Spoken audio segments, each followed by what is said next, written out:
Acabou janeiro infinito e mesmo com todo esse tempo você sente que ainda não conseguiu implementar suas metas de ano novo? Acha que não tem salvação? Vem com a gente descobrir como as ciências comportamentais podem te ajudar a de fato tirar essas metas do papel. Bem-vindo ao Café Comportamental. Eu sou Flora, Head de Ciências Comportamentais da LIT Saúde. E eu sou Cláudio, faço parte também do time de cientistas comportamentais da LIT. E esse é um espaço onde a gente conversa sobre comportamento, saúde e mudança de hábitos. Legal?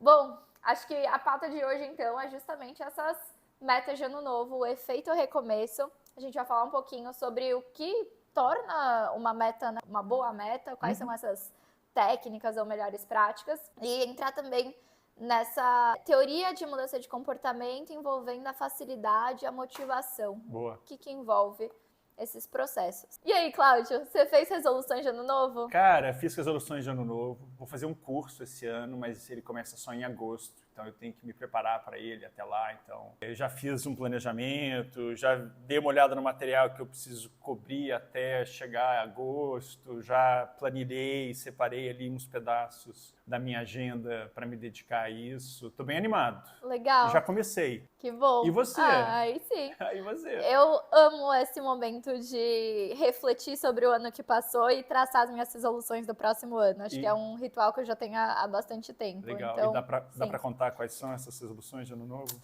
Sabe que eu não lembro? Brincadeiras à parte. Acho que os dois foram consumidos aí por esse efeito do novo ano, que é um efeito de motivação extra, né? Sim, claro. No recomeço. Esse efeito recomeço, ele é ele é um efeito psicológico que foi descrito por um grupo de pesquisadores numa universidade norte-americana, justamente que observou que, para muitas pessoas, a chegada desse marco temporal, ela vem carregada de um significado que traz uma ideia de página em branco. Bom, recomeço, né? Uma oportunidade de, se as coisas não vinham dando certo antes, ou se eu ainda não tinha conseguido começar antes, esse momento no tempo, essa data, ela vem carregada, né, de um significado que me dá uma energia extra, uma motivação a mais, para eu, de fato, conseguir começar a fazer aquilo que eu planejei fazer. Então, não é à toa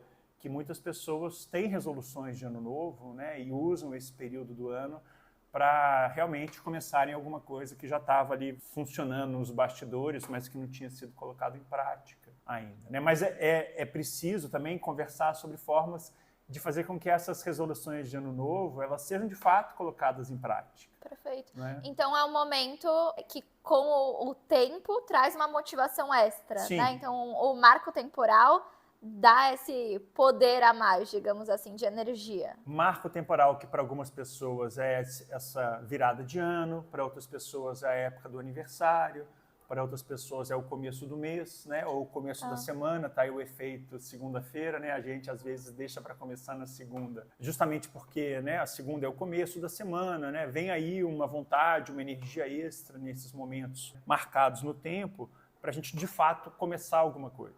Legal esse ponto que você falou, já vou voltar nele. Legal. Mas só puxando uma ideia que você trouxe então, você mencionou que quando a pessoa não está no movimento positivo, o recomeço serve como uma folha em branco. Exatamente. Mas e se a pessoa já vinha de um movimento positivo? Esse é o efeito indesejado do efeito recomeço.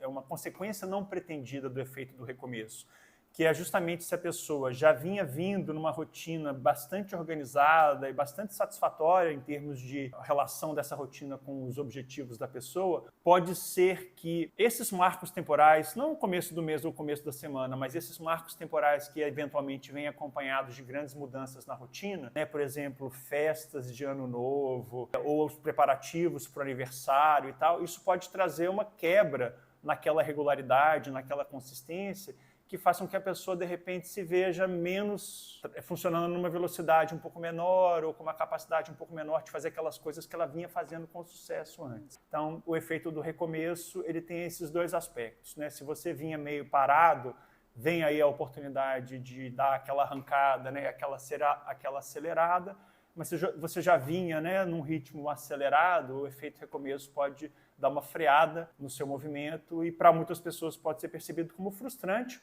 mas que a gente sabe que é isso absolutamente normal, não é? Sim. E não tem problema nenhum, né? Se a pessoa vinha num movimento acelerado e o efeito recomeço deu uma desacelerada, é só recomeçar de novo, buscando aquele caminho, aquele gesto, aquele comportamento que vai ter um mínimo esforço necessário para colocar a gente em movimento, para a gente, de novo, começar a galgar os degraus aí da mudança do comportamento. De forma gradual e compassada, que é como a gente sabe que é normal e como costuma funcionar. Legal. Eu gosto muito de lembrar, relacionado a isso, do conceito de inércia. E acho que o efeito recomeço é como um passe para sair do trem da inércia. Legal. Né? Se você estava numa inércia negativa, vai ser uma ótima sair desse trem, mas se você estava numa inércia positiva, pode ser um ponto de atenção aí. E interessante, então, o papel desse efeito. Mas você mencionou uma coisa legal que não é só do ano novo. Então, para quem se interessou pela problemática do início do vídeo, de que será que eu não tenho mais salvação e agora é só para 2025? Vem aí o carnaval. Não é bem assim. Temos o carnaval chegando aí, né? E para muitas pessoas o ano só começa depois do carnaval. É isso. Então, a sabedoria popular brasileira já nos promete uma segunda chance. Mas segunda chance desse efeito recomeço, né? Que poderia chamar no Brasil o efeito segunda chance. Seria uma... Gostei do termo. Vamos adotar. Vamos cunhar isso aí. Mas, Cláudia, eu imagino que muita gente se viu nesse movimento, né, de estar mais motivado e se propor a pensar em metas, em resoluções, em vontades, mas aí passou o mês e não conseguiu, de fato, dar esse primeiro passo. É verdade, porque muitas vezes esse plano ou esse objetivo, ele não está muito concreto. Não é? Ele está muito... Você usou um termo bom mais cedo, que agora me faltou. Intangível. Intangível, não, acho que não foi isso que você falou, não. Mas essa necessidade de trazer um pouco de concretude para esse objetivo, né? Então, por exemplo, a gente estava falando sobre esse objetivo de ser mais saudável.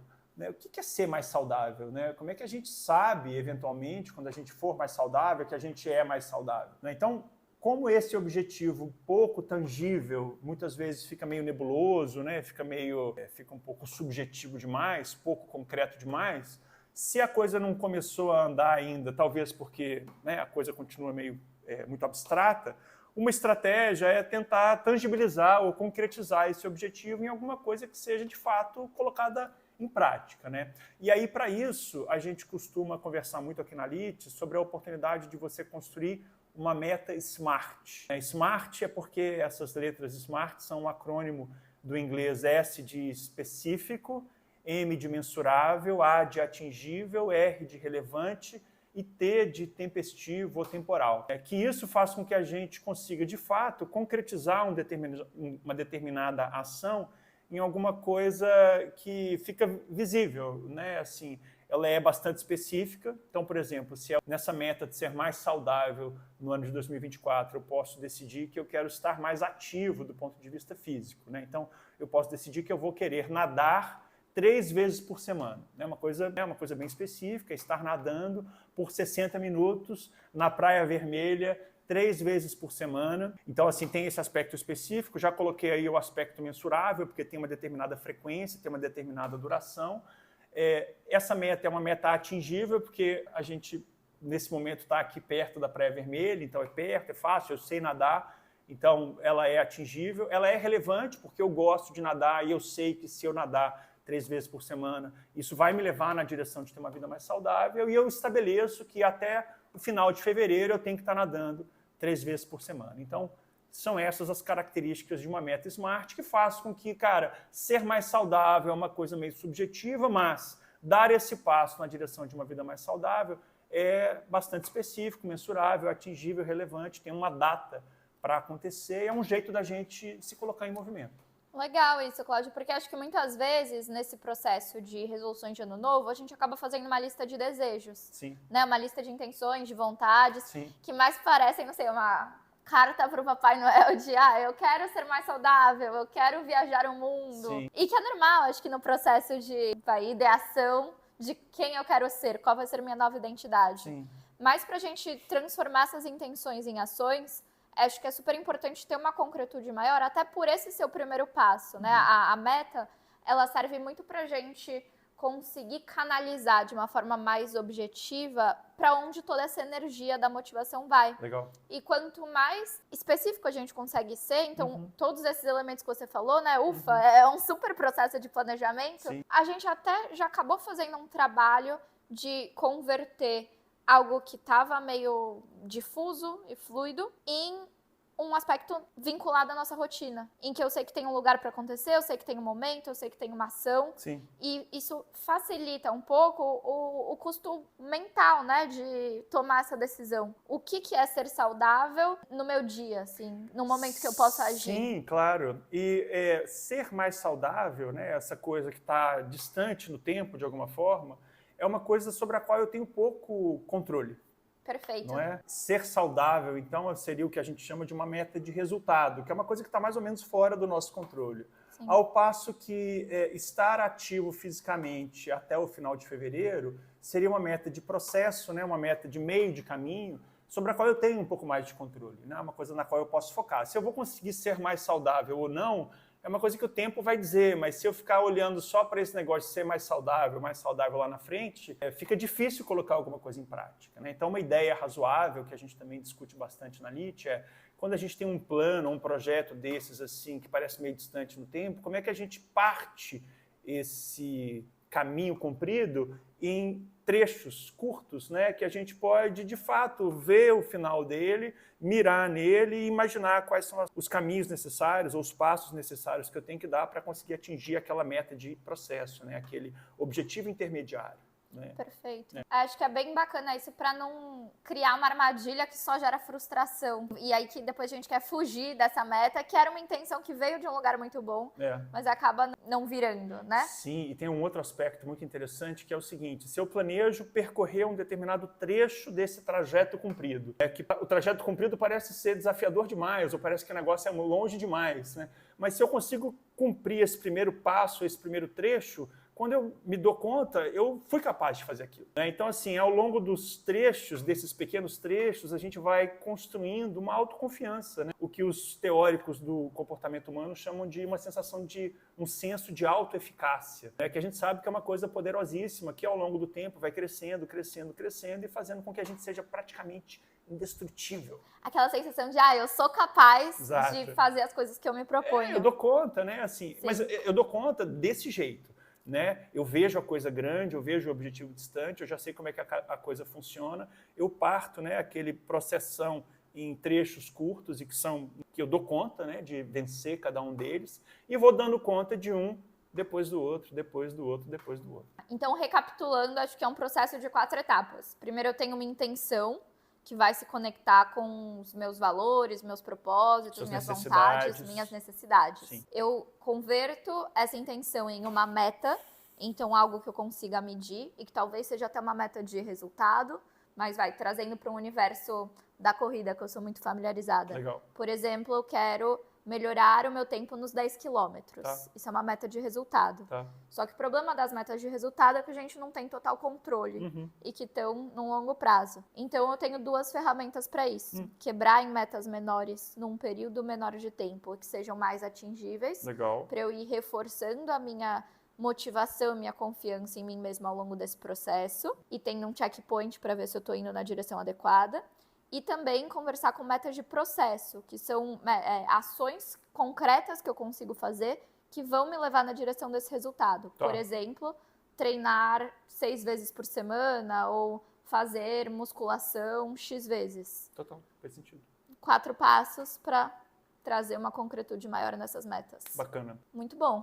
E como é que você lida quando, na perseguição dessas metas de processo, eventualmente essas outras metas que você chamou de resultado, como é que você faz quando a motivação dá uma flutuada? E isso é um ponto muito interessante, né? Porque a motivação vai dar uma flutuada. A gente começou todo esse papo falando que a gente tá num high da motivação. E aí, para isso, é bem interessante a gente olhar que para qualquer comportamento, qualquer coisa que a gente vai fazer, é como um gráfico onde tem 2 eixos, a motivação e a complexidade de fazer algo.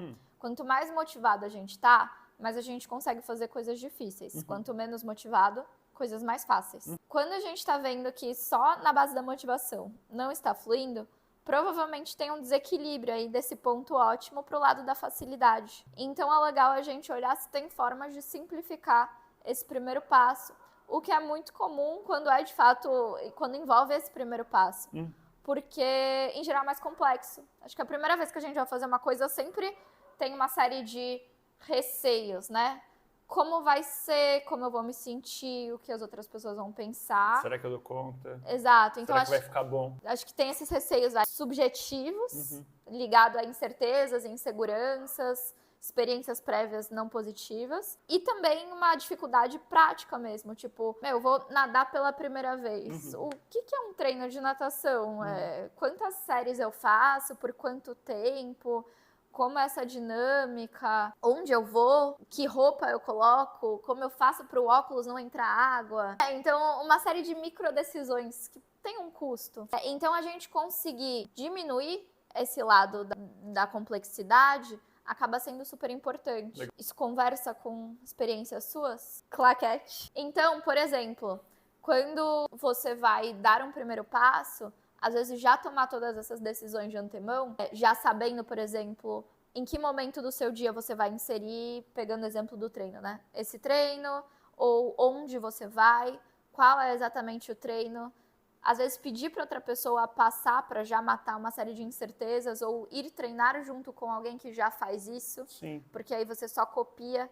Eu adoro essa tática, aliás. Quando tem uma coisa nova que eu quero fazer, eu acho alguém que já faz. Sim. E peço para ir junto numa primeira vez. Legal. Porque daí eu aprendo o caminho das pedras e certos que seria mais difícil descobrir por conta própria. Legal. Que conversa com aquele outro assunto que a gente estava conversando mais cedo hoje, que é, eu esqueci como é que chama, eu vou colar aqui, a modulação da infosfera. Você quer falar um pouco sobre isso, Flor? O que eu quis dizer com isso é que a gente conversou muito, né, sobre essa parte mais de gerenciamento de tempo e de controle. Então, metas smarts eu acho que envolvem muito isso.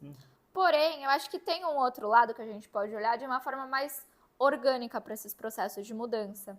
Encarando que a gente é fruto do ambiente que a gente se insere, das relações que a gente tem e do que habita nosso campo de atenção num dado momento do tempo. E se a gente moldar isso para que essas vontades, esses estímulos vão se empilhando na direção do que a gente quer, talvez seja uma forma de ir direcionando a nossa vontade sem entrar tanto numa esfera do controle, do tipo, vou fazer isso em tal dia, de tal forma. Entendi. E aí, o que eu quis dizer com modular a infosfera? Muitas vezes a gente consome muito de informação, né? Então ocupa grande parte da nossa atenção em redes sociais e demais conteúdos, tipo newsletter, enfim. Até mesmo acho que os momentos presenciais também entram nisso. Posts de Instagram, gente que você segue, né? Exato. E aí, isso tem um impacto bem grande nas nossas vontades. Não sei se você já se viu nisso. Uma vez eu comecei a seguir várias páginas de Airbnb.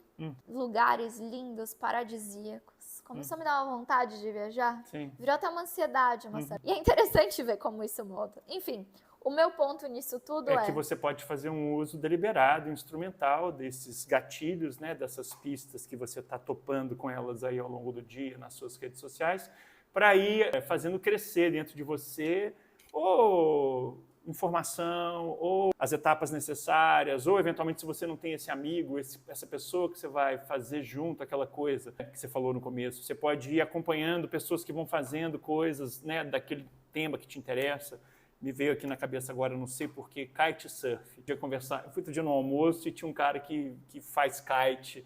E eu pensei, cara, um dia será que eu não vou acompanhar ele para ver como é que faz? Geralmente, né, assim, geralmente não. Pensando nesse mesmo caminho que você pensou em usar, né, para aprender a fazer alguma coisa que você nunca fez. Mas eu comecei a seguir umas páginas de kitesurf no Instagram e sem querer, ou talvez por querer, deliberadamente, eu fui aprendendo umas coisas, né, descobrindo umas coisas sobre equipamentos, épocas do ano, locais do Brasil, inclusive, onde a gente pode fazer esse esporte, né, cuidados que você tem que tomar, enfim, é um jeito de você deliberadamente construir essa tal infosfera, né, para ela te ajudar a alcançar aqueles objetivos que você escolheu para você mesmo. E não se deixar influenciar por, sei lá, algoritmos quaisquer, né? Exato. E até acho que também tem um ponto de ver role models, né? Então, ver pessoas parecidas com você ocupando esses espaços que você quer ocupar.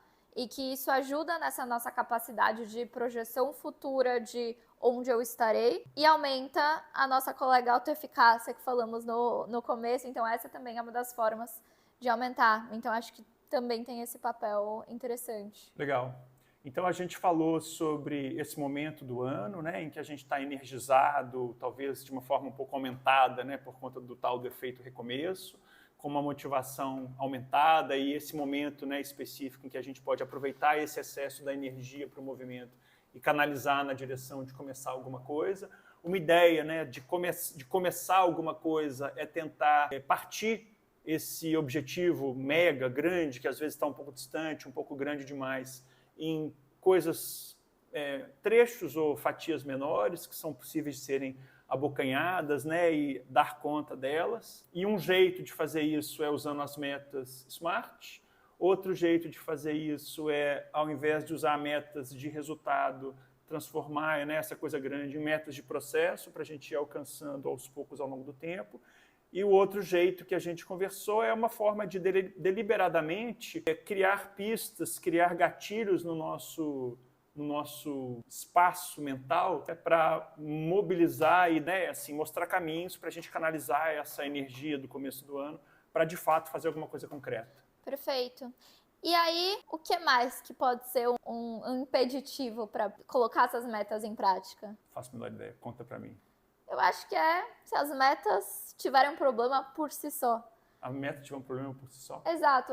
Aproveitando até essa deixa da segunda chance do recomeço, do pós-carnaval, eu acho que é um momento interessante para você que ainda não implementou alguma coisa, que está aí quebrando a cabeça do será que é só comigo? Olhar criticamente para esses objetivos que você se propôs, fazer 2 perguntas. Primeira, isso está em linha com o que eu quero, com o que eu valorizo no momento?